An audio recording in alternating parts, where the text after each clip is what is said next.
Hi everyone, this is Dan, and this is JoJo's Bizarre Adventure by Hirohiko Araki. And in this case, we are doing Chapter 14, Youth with Dio, returning to Johnathan Joestar, and oh man, this is a kind of questionable cover. I don't know what Araki was trying to do with this one. Anyhow, so the last issue, what I was kind of pointing out when you kind of approach manga is that every chapter doesn't necessarily have a central conflict when they're trying to tell a story, more of a character conflict, right? So the last character conflict is Dio is alive. How is Johnathan going to react to Dio being alive, and what is he going to do, right? This character conflict for this particular issue is how will Johnathan fight Dio with his supernatural powers. So how does Araki do that? Well, first off, he's showing, Johnathan with a spear, and here's Dio hanging from a ceiling, obviously not normal. Then you have exposition through dialogue, which is the manga specialty, right?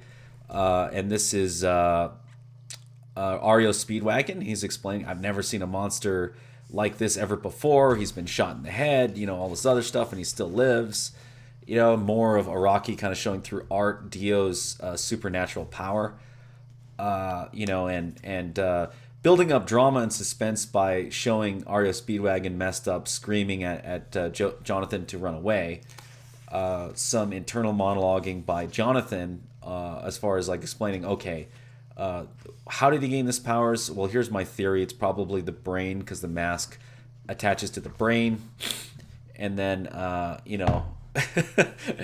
kind of just generic shonen dialogue, right? My will is steadfast. Dio is no longer a human. He is a demon. I cannot let his senseless killing go on any longer.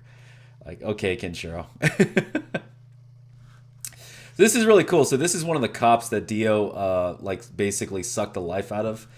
And what's kind of cool is, I swear to God, this looks like, Iron Maiden's mascot, Eddie.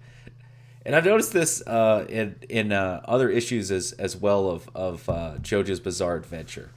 So he tries to kill Aria Speedwagon, but Johnathan basically smashes his head open.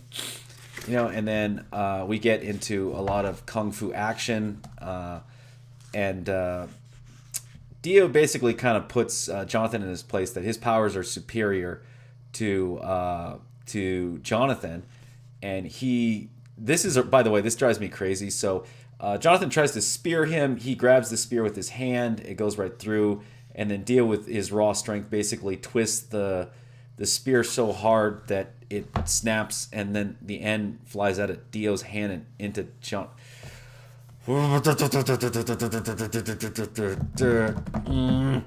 Yeah, really stupid Araki panels. Sorry, these panels are stupid. But you get a lot of manga tropes of the time. So he was just looking at him. He disappears, and with him and his friend. How that's possible, I don't know. But here's some exposition through dialogue to explain it. Dio kind of sees the blood trail in a curtain.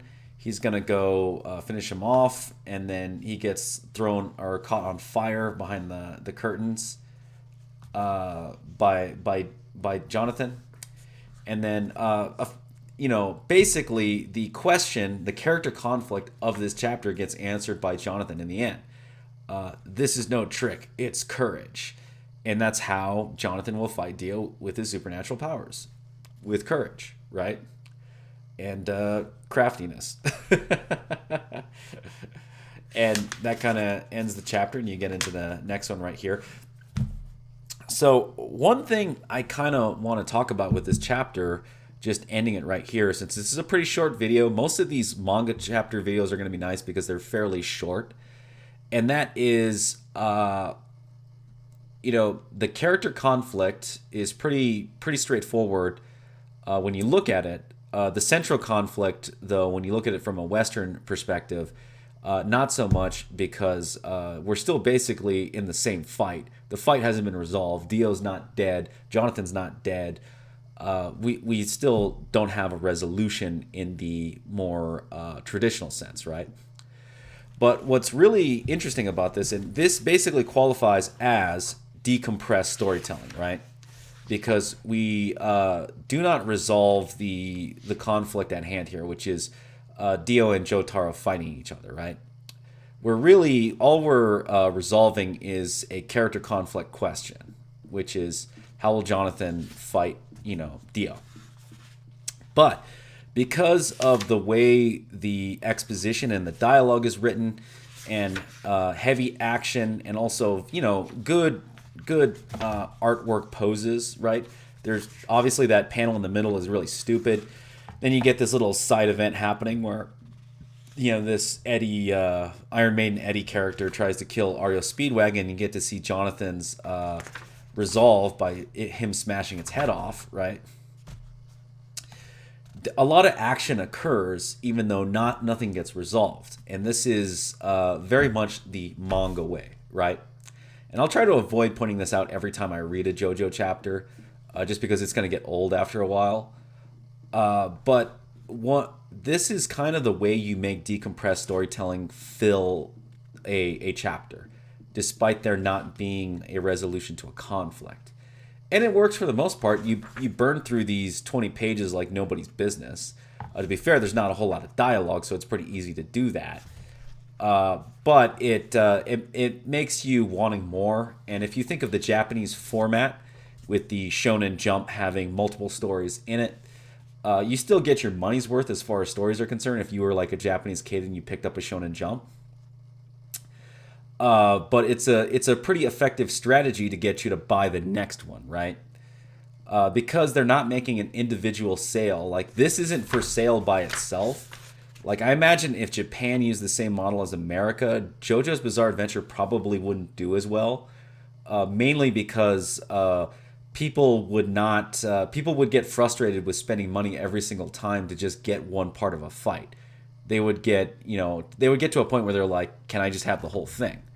But if you're buying a Shonen Jump, right, which is, I don't know how many yen, I think they're like equivalent $5 to $10 or something, USD at the time that they were doing this. I'm not sure, but you would get multiple stories and you would get your money's worth, and then you'd be excited to get the next Shonen Jump and not really necessarily JoJo, right?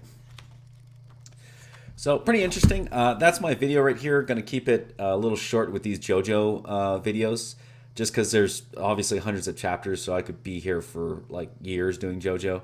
I still want to do it chapter by chapter. I think I like this more. I don't know necessarily if it's best video-wise, but I do like it more going chapter by chapter because it allows me to kind of breathe and sort of enjoy what Araki was trying to accomplish month to month or week to week with the each Shonen Jump chapter.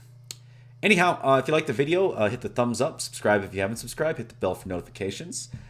If you have a comment on this chapter or Phantom Blood or any of the points that I made in this video, leave them down below, and I will see you next time.